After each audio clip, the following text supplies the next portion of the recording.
मुख्यमंत्री अरविंद केजरीवाल को दिल्ली हाईकोर्ट से भी राहत नहीं मिली। हम बात कर रहे हैं मुख्यमंत्री अरविंद केजरीवाल के वकीलों में से एक ऋषिकेश कुमार जी हमारे साथ हैं। ऋषिकेश जी, पसीने बहुत निकलवाए अदालतों के चक्करों में, अब आपको उम्मीद है कि सुप्रीम कोर्ट से शायद राहत? देखिए, हमें उम्मीद जुडिशरी के हर एक जो उनकी हिरार्की मानते हैं उनसे है। हमें उम्मीद ट्रायल कोर्ट से थी, ट्रायल कोर्ट ने हमें बेल दिया। हाई कोर्ट ने स्टे लगाया है जिसके खिलाफ हम सुप्रीम कोर्ट में हैं। सुप्रीम कोर्ट ने सुनवाई जो है वो इसलिए एडजर्न करी थी कि हाई कोर्ट का एक डिटेल जजमेंट आ जाए। आज डिटेल जजमेंट आ गया है।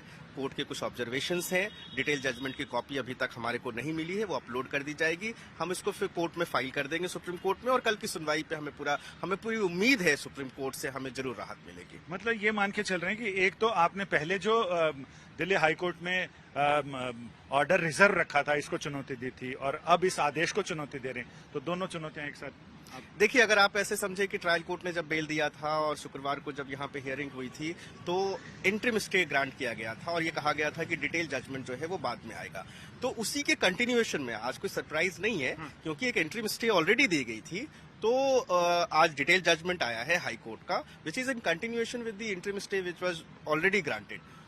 जिसको कि हमने चैलेंज कर रखा था। सोमवार को सुनवाई हुई थी सुप्रीम कोर्ट में। सुनवाई के दौरान ये कहा गया था कि डिटेल जजमेंट आ जाएगा, फिर उसके बाद की हियरिंग होगी। तो बुधवार की हियरिंग कल रखी गई है और हमें पूरी उम्मीद है कि सुप्रीम कोर्ट इस पर न्याय करेंगे। ऋषिकेश जी, इसमें अगर आज डिटेल जजमेंट की बात करें तो इस आदेश में एक तो जो ड्यूअल कंडीशंस हैं पीएमएलए एक्ट के सेक्शन 45 के तहत, उसको भी कोर्ट ने कहा है कि उसको फॉलो नहीं किया गया, और दूसरा ये भी कहा गया कि जो जजमेंट है उसमें ईडी की बातें पूरी तरह से नहीं सुनी गई। तो ये कहाँ आपको लगता है कि ये आपके एडवर्स एक्शन करेंगे? देखिए क्या है कि जुडिशियल हिरार्की में सबसे ऊपर जो है सुप्रीम कोर्ट होती है। जब तक सुप्रीम कोर्ट की एक फाइंडिंग नहीं आ जाती है वो बाइंडिंग नहीं होती है। हाई कोर्ट की भी फाइंडिंग बाइंडिंग होती है, लेकिन ट्रायल कोर्ट ने हमें बेल दी थी, हाई कोर्ट ने उस पर रोक लगाई, जिसको हमने सुप्रीम कोर्ट में चैलेंज किया है। तो सुप्रीम कोर्ट जो है अभी इस मामले को सुन रही है और हमें पूरा उम्मीद है कि सुप्रीम कोर्ट जो है इस पे न्याय करेगी। जहां तक जो ऑब्जर्वेशन है सेक्शन 45 को लेकर और बाकी चीजों को लेकर, वो अंडर चैलेंज है, उस पर डेलिब्रेशन होना है। एक कोर्ट की फाइंडिंग है, उसका हम सम्मान करते हैं, लेकिन साथ साथ जो है हम डिसएग्री भी करते हैं और हमारा मानना है कि ट्रायल कोर्ट का ऑर्डर जो है वो सही था।